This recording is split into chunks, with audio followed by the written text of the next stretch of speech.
Dracula's Guest by Bram Stoker. Part 2. The Judge's House. When the time for his examination drew near, Malcolmson made up his mind to go somewhere to read by himself.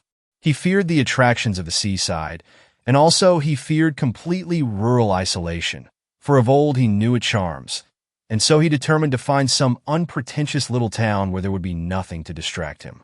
He refrained from asking suggestions from any of his friends, for he argued that each would recommend some place of which he had knowledge, and where he had already acquaintances.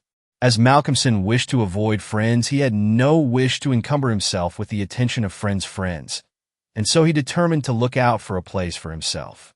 He packed a portmanteau with some clothes and all the books he required, and then took ticket for the first name on the local timetable which he did not know. When at the end of 3 hours' journey he alighted at Benchurch, he felt satisfied that he had so far obliterated his tracks as to be sure of having a peaceful opportunity of pursuing his studies. He went straight to the one in which the sleepy little place contained and put up for the night. Benchurch was a market town, and once in 3 weeks was crowded to excess, but for the remainder of the 21 days it was as attractive as a desert.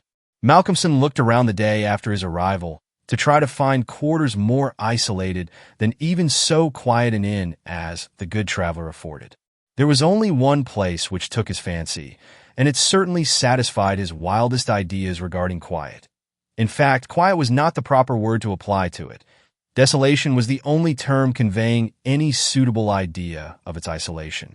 It was an old, rambling, heavy-built house of the Jacobean style, with heavy gables and windows, unusually small, and set higher than was customary in such houses, and was surrounded with a high brick wall massively built. Indeed, on examination, it looked more like a fortified house than an ordinary dwelling. But all these things pleased Malcolmson. Here, he thought, is the very spot I have been looking for, and if I can get opportunity of using it I shall be happy. His joy was increased when he realized beyond doubt that it was not at present inhabited. From the post office he got the name of the agent, who was rarely surprised at the application to rent a part of the old house. Mr. Carnford, the local lawyer and agent, was a genial old gentleman, and frankly confessed his delight at anyone being willing to live in the house. "To tell you the truth," said he, "I should be only too happy, on behalf of the owners, to let anyone have the house rent-free for a term of years, if only to accustom the people here to see it inhabited. It has been so long empty that some kind of absurd prejudice has grown up about it, and this can be best put down by its occupation. If only," he added with a sly glance at Malcolmson, "by a scholar like yourself, who wants its quiet for a time."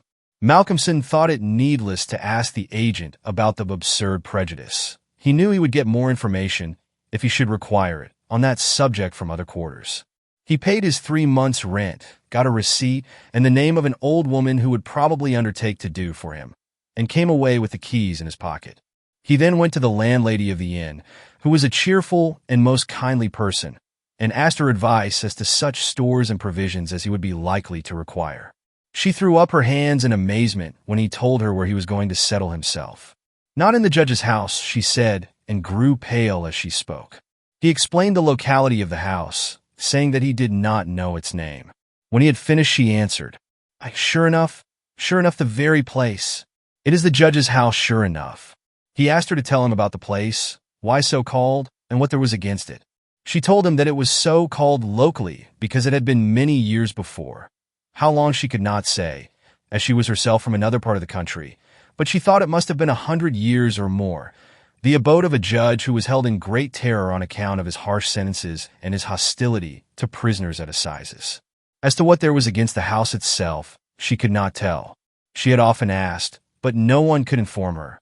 But there was a general feeling that there was something, and for her own part she would not take all the money in Drinkwater's bank and stay in the house an hour by herself. Then she apologized to Malcolmson for her disturbing talk. "It is too bad of me, sir, and you, and a young gentleman too, if you will pardon me saying it, going to live there all alone.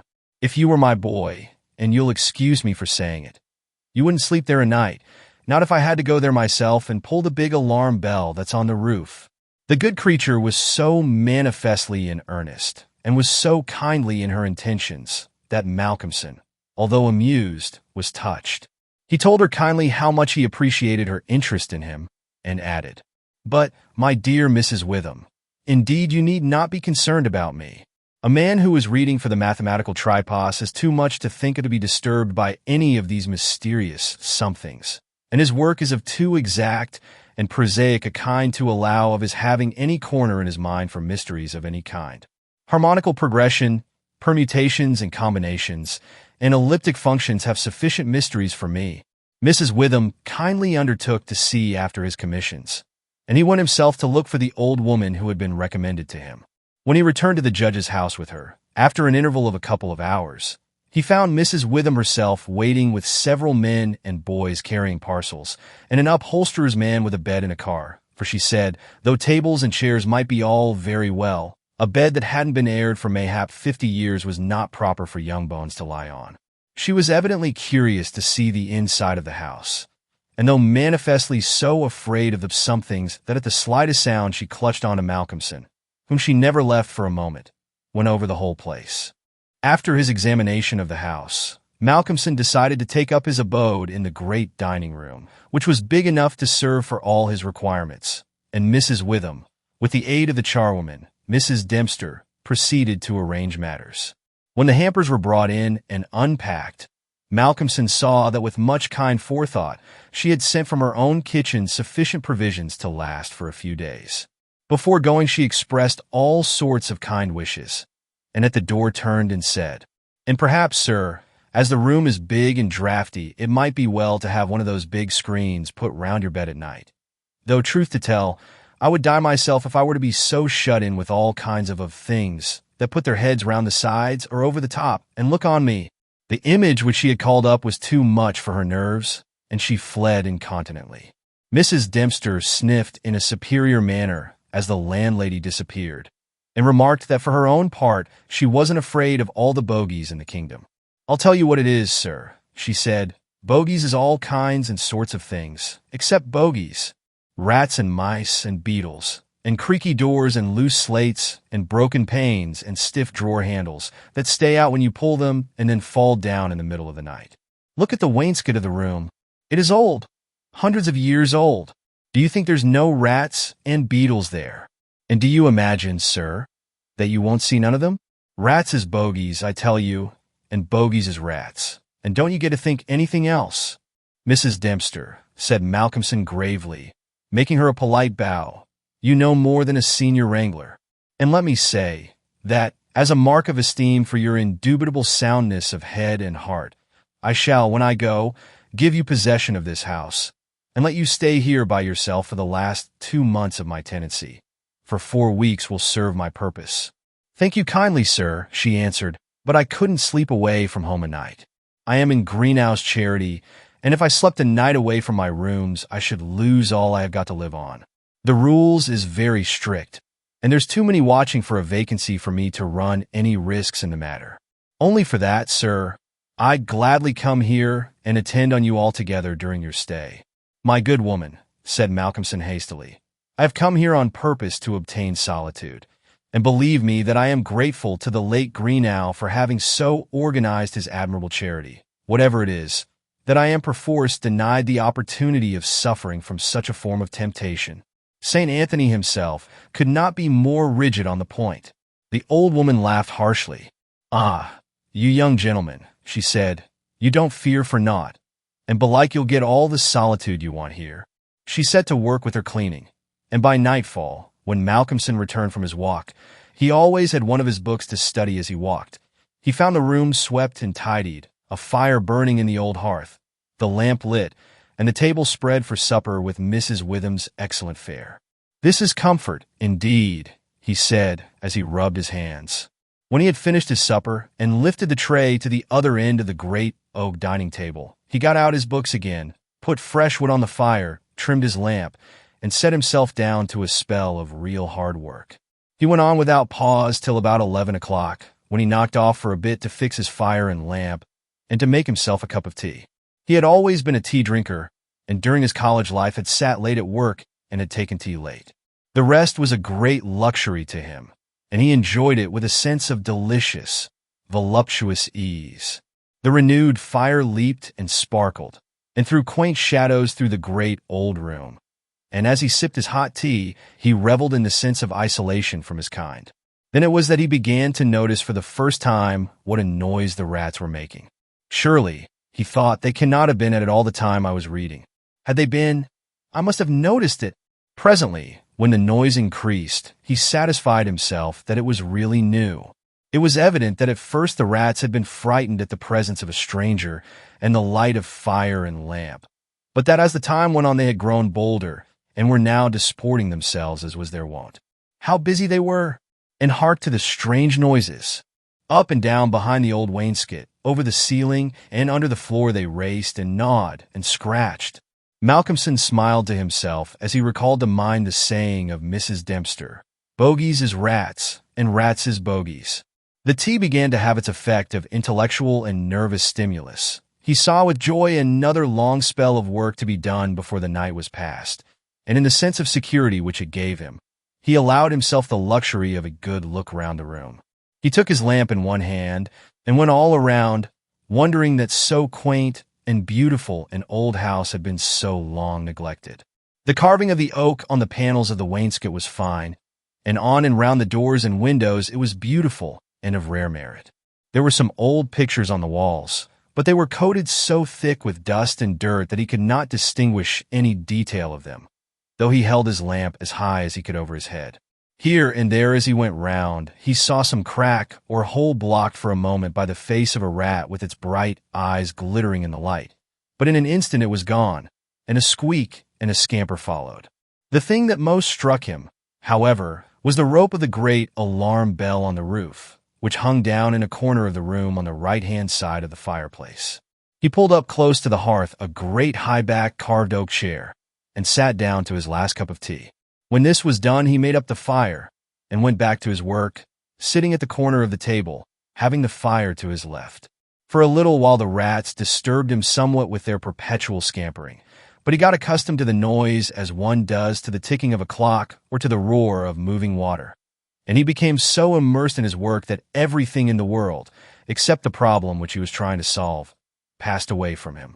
He suddenly looked up. His problem was still unsolved, and there was in the air that sense of the hour before the dawn, which is so dread to doubtful life. The noise of the rats had ceased. Indeed, it seemed to him that it must have ceased but lately, and that it was the sudden cessation which had disturbed him. The fire had fallen low, but still it threw out a deep red glow. As he looked, he started in spite of his sang-froid. There on the great high-backed carved oak chair by the right side of the fireplace sat an enormous rat, steadily glaring at him with baleful eyes. He made a motion to it as though to hunt it away, but it did not stir. Then he made the motion of throwing something. Still it did not stir, but showed its great white teeth angrily, and its cruel eyes shone in the lamplight with an added vindictiveness. Malcolmson felt amazed, and seizing the poker from the hearth ran at it to kill it. Before, however, he could strike it, the rat, with a squeak that sounded like the concentration of hate, jumped upon the floor, and, running up the rope of the alarm bell, disappeared in the darkness beyond the range of the green-shaded lamp. Instantly, strange to say, the noisy scampering of the rats in the wainscot began again. By this time Malcolmson's mind was quite off the problem, and as a shrill cockcrow outside told him of the approach of morning, he went to bed and to sleep. He slept so sound that he was not even waked by Mrs. Dempster coming in to make up his room. It was only when she had tidied up the place and got his breakfast ready and tapped on the screen which closed in his bed that he woke. He was a little tired still after his night's hard work, but a strong cup of tea soon freshened him up, and, taking his book, he went out for his morning walk, bringing with him a few sandwiches lest he should not care to return till dinner time. He found a quiet walk between high elms some way outside the town, and here he spent the greater part of the day studying his Laplace. On his return he looked in to see Mrs. Witham and to thank her for her kindness. When she saw him coming through the diamond-paned bay window of her sanctum, she came out to meet him and asked him in. She looked at him searchingly and shook her head as she said, "You must not overdo it, sir. You are paler this morning than you should be. 2 late hours and too hard work on the brain isn't good for any man. But tell me, sir, how did you pass the night? Well, I hope? But my heart, sir, I was glad when Mrs. Dempster told me this morning that you were all right and sleeping sound when she went in. Oh, I was all right, he answered smiling. The somethings didn't worry me, as yet. Only the rats. And they had a circus, I tell you, all over the place. There was one wicked-looking old devil that sat up on my own chair by the fire, and wouldn't go till I took the poker to him, and then he ran up the rope of the alarm bell and got to somewhere up the wall or the ceiling. I couldn't see where, it was so dark. Mercy on us, said Mrs. Witham, an old devil, and sitting on a chair by the fireside. Take care, sir. Take care. There's many a true word spoken in jest. How do you mean? 'Pon my word, I don't understand. An old devil. The old devil, perhaps. There. Sir, you needn't laugh, for Malcolmson had broken into a hearty peal. You young folks thinks it easy to laugh at things that makes older ones shudder. Never mind, sir. Never mind. Please God, you'll laugh all the time. It's what I wish you myself. And the good lady beamed all over in sympathy with his enjoyment, her fears gone for a moment. Oh, forgive me, said Malcolmson presently. Don't think me rude, but the idea was too much for me, that the old devil himself was on the chair last night, and at the thought he laughed again. Then he went home to dinner. This evening the scampering of the rats began earlier. Indeed, it had been going on before his arrival, and only ceased whilst his presence by its freshness disturbed them. After dinner he sat by the fire for a while and had a smoke, and then, having cleared his table, began to work as before. Tonight the rats disturbed him more than they had done on the previous night. How they scampered up and down, and under and over. How they squeaked, and scratched, and gnawed. How they, getting bolder by degrees, came to the mouths of their holes, and to the chinks and cracks and crannies in the wainscoting, till their eyes shone like tiny lamps as the firelight rose and fell. But to him, now doubtless accustomed to them, their eyes were not wicked, only their playfulness touched him. Sometimes the boldest of them made sallies out on the floor or along the moldings of the wainscot.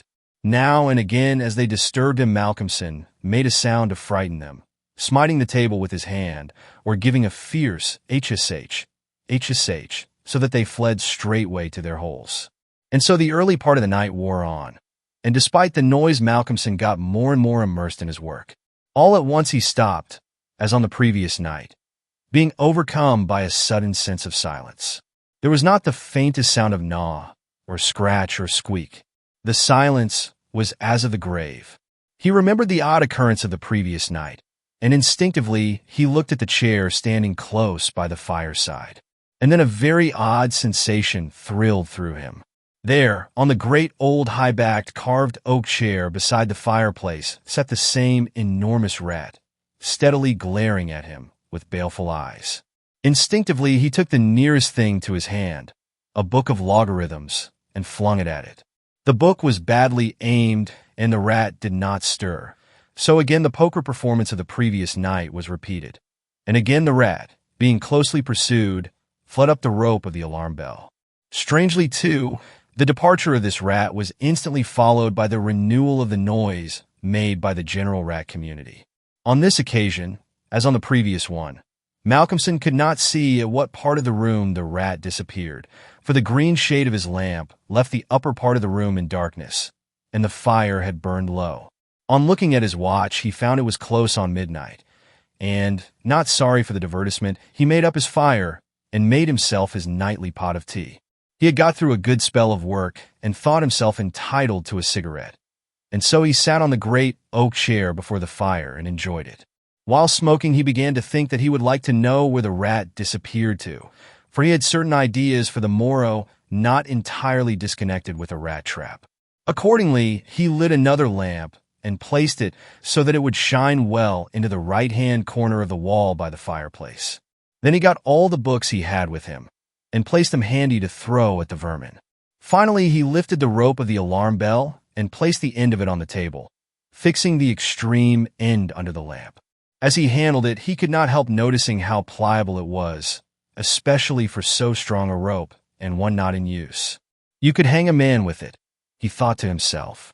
When his preparations were made, he looked around and said complacently, "There now, my friend, I think we shall learn something of you this time."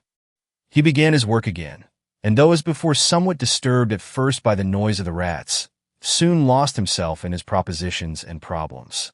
Again he was called to his immediate surroundings suddenly. This time it might not have been the sudden silence only which took his attention. There was a slight movement of the rope, and the lamp moved. Without stirring, he looked to see if his pile of books was within range, and then cast his eye along the rope. As he looked, he saw the great rat drop from the rope on the oak armchair and sit there glaring at him. He raised a book in his right hand, and taking careful aim, flung it at the rat. The latter, with a quick movement, sprang aside and dodged the missile. He then took another book and a third, and flung them one after another at the rat, but each time unsuccessfully. At last, as he stood with a book poised in his hand to throw, the rat squeaked and seemed afraid. This made Malcolmson more than ever eager to strike, and the book flew and struck the rat a resounding blow. It gave a terrified squeak, and turning on his pursuer a look of terrible malevolence, ran up the chair back and made a great jump to the rope of the alarm bell and ran up it like lightning. The lamp rocked under the sudden strain, but it was a heavy one and did not topple over. Malcolmson kept his eyes on the rat, and saw it by the light of the second lamp leap to a molding of the wainscot and disappear through a hole in one of the great pictures which hung on the wall, obscured and invisible through its coating of dirt and dust. "I shall look up my friend's habitation in the morning," said the student, as he went over to collect his books. "The third picture from the fireplace. I shall not forget." He picked up the books one by one, commenting on them as he lifted them. Conic sections he does not mind, nor cycloidal oscillations, nor the Principia, nor quaternions, nor thermodynamics. Now for the book that fetched him. Malcolmson took it up and looked at it. As he did so, he started, and a sudden pallor overspread his face. He looked round uneasily and shivered slightly, as he murmured to himself, "The Bible my mother gave me. What an odd coincidence." He sat down to work again, and the rats in the wainscot renewed their gambols. They did not disturb him, however. Somehow their presence gave him a sense of companionship. But he could not attend to his work, and after striving to master the subject on which he was engaged, gave it up in despair, and went to bed as the first streak of dawn stole in through the eastern window. He slept heavily but uneasily, and dreamed much, and when Mrs. Dempster woke him late in the morning, he seemed ill at ease, and for a few minutes did not seem to realize exactly where he was. His first request rather surprised the servant. "Mrs. Dempster, when I am out today, I wish you would get the steps and dust or wash those pictures, especially that 1/3 from the fireplace. I want to see what they are." Late in the afternoon, Malcolmson worked at his books in the shaded walk, and the cheerfulness of the previous day came back to him as the day wore on, and he found that his reading was progressing well. He had worked out to a satisfactory conclusion all the problems which had as yet baffled him, and it was in a state of jubilation that he paid a visit to Mrs. Witham at the Good Traveler. He found a stranger in the cozy sitting room with the landlady, who was introduced to him as Dr. Thornhill. She was not quite at ease, and this, combined with the doctor's plunging at once into a series of questions, made Malcolmson come to the conclusion that his presence was not an accident. So, without preliminary, he said, "Dr. Thornhill, I shall with pleasure answer you any question you may choose to ask me if you will answer me one question first." The doctor seemed surprised, but he smiled and answered at once, "Done. What is it? Did Mrs. Witham ask you to come here and see me and advise me?" Dr. Thornhill for a moment was taken aback, and Mrs. Witham got fiery red and turned away, but the doctor was a frank and ready man, and he answered at once and openly. "She did, but she didn't intend you to know it. I suppose it was my clumsy haste that made you suspect. She told me that she did not like the idea of your being in that house all by yourself, and that she thought you took too much strong tea. In fact, she wants me to advise you if possible to give up the tea and the very late hours. I was a keen student in my time, so I suppose I may take the liberty of a college man, and without offense, advise you not quite as a stranger." Malcolmson, with a bright smile, held out his hand. "Shake, as they say in America," he said. "I must thank you for your kindness, and Mrs. Witham too, and your kindness deserves a return on my part.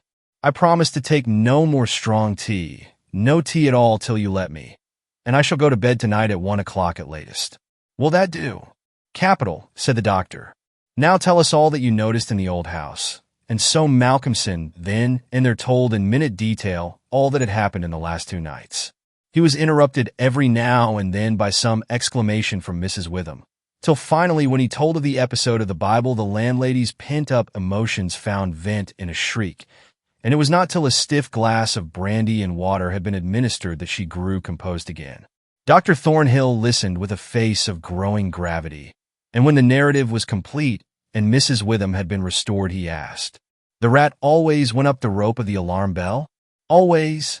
I suppose you know," said the doctor after a pause, "what the rope is?" "No."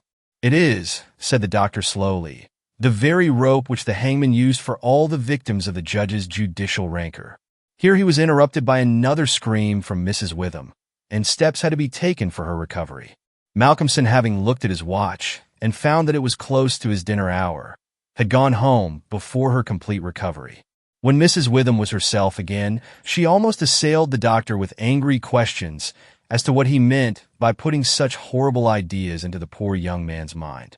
"He is quite enough there already to upset him," she added. Dr. Thornhill replied, "My dear madam, I had a distinct purpose in it. I wanted to draw his attention to the bell rope and to fix it there. It may be that he is in a highly overwrought state and has been studying too much, although I am bound to say that he seems as sound and healthy a young man, mentally and bodily, as ever I saw. But then the rats, and that suggestion of the devil." The doctor shook his head and went on, "I would have offered to go and stay the first night with him, but that I felt sure it would have been a cause of offense. He may get in the night some strange fright or hallucination, and if he does, I want him to pull that rope. All alone as he is, it will give us warning, and we may reach him in time to be of service. I shall be sitting up pretty late tonight, and shall keep my ears open. Do not be alarmed if Ben Church gets a surprise before morning." "Oh, doctor, what do you mean?" "What do you mean?" "I mean this, that possibly, nay, more probably, we shall hear the great alarm bell from the judge's house tonight," and the doctor made about as effective an exit as could be thought of. When Malcolmson arrived home, he found that it was a little after his usual time, and Mrs. Dempster had gone away. The rules of Greenhouse charity were not to be neglected. He was glad to see that the place was bright and tidy with a cheerful fire and a well-trimmed lamp. The evening was colder than might have been expected in April, and a heavy wind was blowing with such rapidly increasing strength that there was every promise of a storm during the night. For a few minutes after his entrance, the noise of the rats ceased, but so soon as they became accustomed to his presence, they began again. He was glad to hear them, for he felt once more the feeling of companionship in their noise, and his mind ran back to the strange fact that they only ceased to manifest themselves when that other, the great rat with the baleful eyes, came upon the scene. The reading lamp only was lit, and its green shade kept the ceiling and the upper part of the room in darkness, so that the cheerful light from the hearth spreading over the floor and shining on the white cloth laid over the end of the table was warm and cheery. Malcolmson sat down to his dinner with a good appetite and a buoyant spirit. After his dinner and a cigarette, he sat steadily down to work, determined not to let anything disturb him, for he remembered his promise to the doctor, and made up his mind to make the best of the time at his disposal. For an hour or so he worked all right, and then his thoughts began to wander from his books. The actual circumstances around him, the calls on his physical attention, and his nervous susceptibility were not to be denied. By this time the wind had become a gale, and the gale a storm. The old house, solid though it was, seemed to shake to its foundations, and the storm roared and raged through its many chimneys and its queer old gables, producing strange, unearthly sounds in the empty rooms and corridors. Even the great alarm bell on the roof must have felt the force of the wind, for the rope rose and fell slightly, as though the bell were moved a little from time to time, and the limber rope fell on the oak floor with a hard and hollow sound. As Malcolmson listened to it, he bethought himself of the doctor's words. "It is the rope which the hangman used for the victims of the judge's judicial rancor." And he went over to the corner of the fireplace and took it in his hand to look at it. There seemed a sort of deadly interest in it, and as he stood there he lost himself for a moment in speculation as to who these victims were, and the grim wish of the judge to have such a ghastly relic ever under his eyes. As he stood there, the swaying of the bell on the roof still lifted the rope now and again. But presently there came a new sensation, a sort of tremor in the rope, as though something was moving along it. Looking up, instinctively Malcolmson saw the great rat coming slowly down towards him, glaring at him steadily.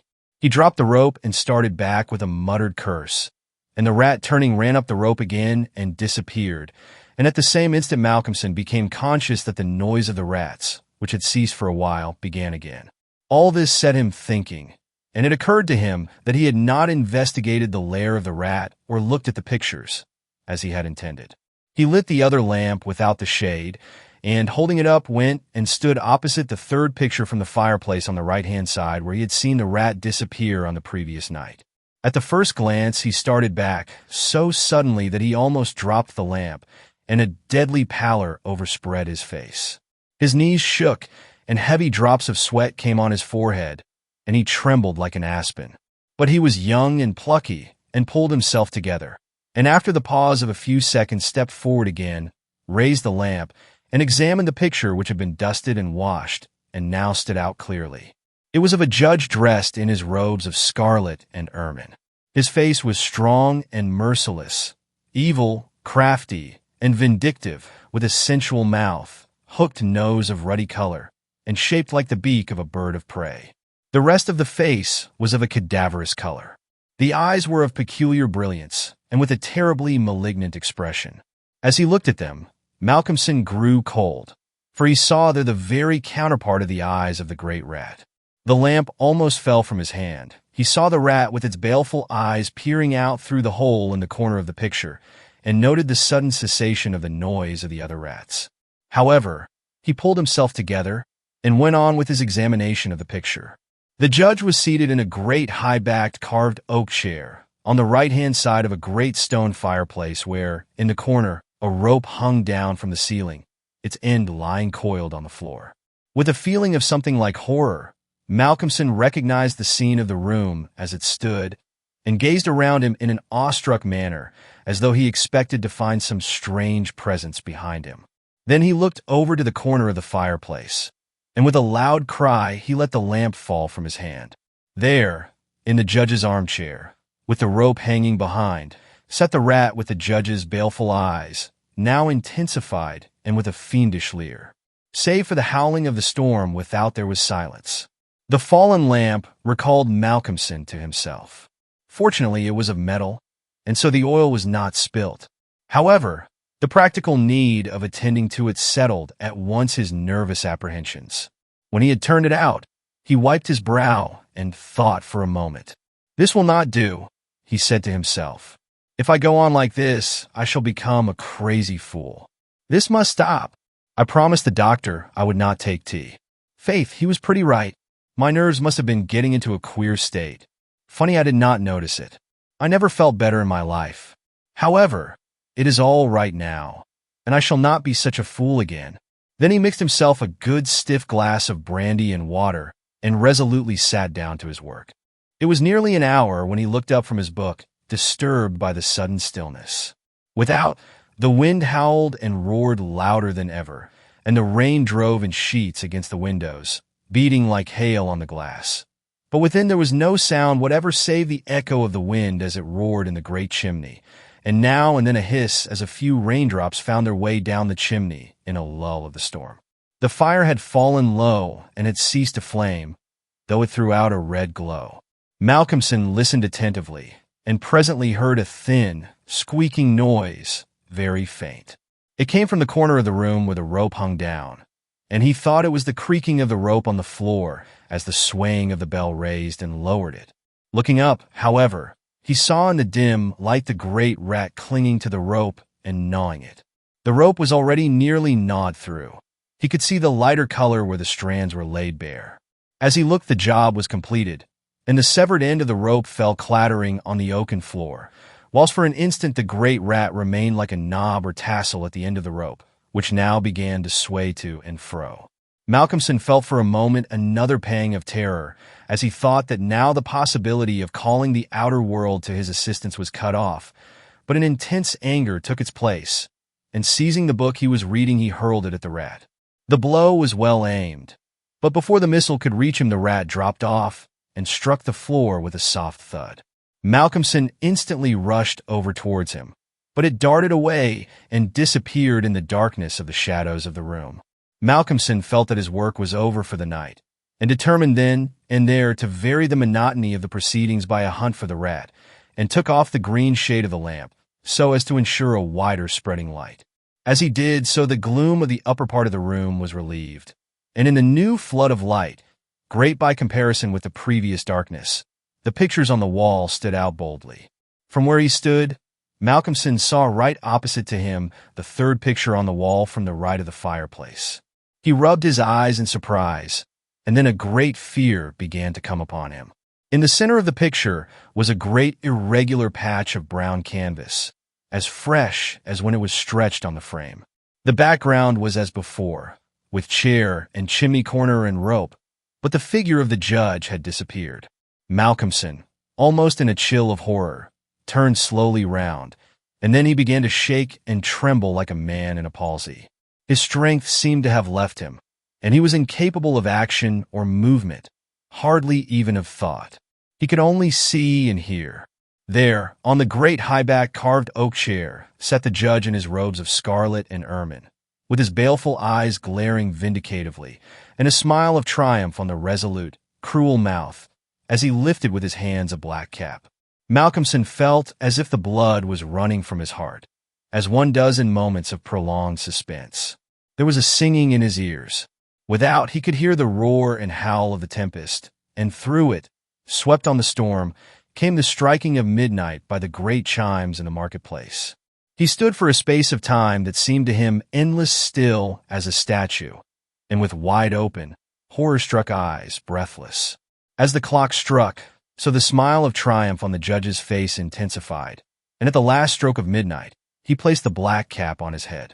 Slowly and deliberately, the judge rose from his chair and picked up the piece of the rope of the alarm bell which lay on the floor, drew it through his hands as if he enjoyed its touch, and then deliberately began to knot one end of it, fashioning it into a noose. This he tightened and tested with his foot, pulling hard at it till he was satisfied, and then making a running noose of it, which he held in his hand. Then he began to move along the table on the opposite side to Malcolmson, keeping his eyes on him until he had passed him, when with a quick movement he stood in front of the door. Malcolmson then began to feel that he was trapped and tried to think of what he should do. There was some fascination in the judge's eyes, which he never took off him, and he had, perforce, to look. He saw the judge approach, still keeping between him and the door, and raise the noose and throw it towards him as if to entangle him. With a great effort, he made a quick movement to one side and saw the rope fall beside him, and heard it strike the oaken floor. Again the judge raised the noose and tried to ensnare him, ever keeping his baleful eyes fixed on him, and each time by a mighty effort the student just managed to evade it. So this went on for many times, the judge seeming never discouraged nor discomposed at failure, but playing as a cat does with a mouse. At last, in despair, which had reached its climax, Malcolmson cast a quick glance round him. The lamp seemed to have blazed up, and there was a fairly good light in the room. At the many rat holes and in the chinks and crannies of the wainscot he saw the rat's eyes, and this aspect, that was purely physical, gave him a gleam of comfort. He looked around and saw that the rope of the great alarm bell was laden with rats. Every inch of it was covered with them, and more were pouring through the small circular hole in the ceiling whence it emerged, so that with their weight the bell was beginning to sway. Hark! It had swayed till the clapper had touched the bell. The sound was but a tiny one, but the bell was only beginning to sway, and it would increase. At the sound the judge, who had been keeping his eyes fixed on Malcolmson, looked up, and a scowl of diabolical anger overspread his face. His eyes fairly glowed like hot coals, and he stamped his foot with a sound that seemed to make the house shake. A dreadful peal of thunder broke overhead as he raised the rope again, whilst the rats kept running up and down the rope as though working against time. This time, instead of throwing it, he drew close to his victim and held open the noose as he approached. As he came closer, there seemed something paralyzing in his very presence, and Malcolmson stood rigid as a corpse. He felt the judge's icy fingers touch his throat as he adjusted the rope. The noose tightened, then the judge, taking the rigid form of the student in his arms, carried him over and placed him standing in the oak chair, and stepping up beside him, put his hand up and caught the end of the swaying rope of the alarm bell. As he raised his hand, the rats fled squeaking and disappeared through the hole in the ceiling. Taking the end of the noose, which was round Malcolmson's neck, he tied it to the hanging bell rope, and then descending pulled away the chair. When the alarm bell of the judge's house began to sound, a crowd soon assembled. Lights and torches of various kinds appeared, and soon a silent crowd was hurrying to the spot. They knocked loudly at the door, but there was no reply. Then they burst in the door and poured into the great dining room, the doctor at the head. There at the end of the rope of the great alarm bell hung the body of the student, and on the face of the judge in the picture was a malignant smile.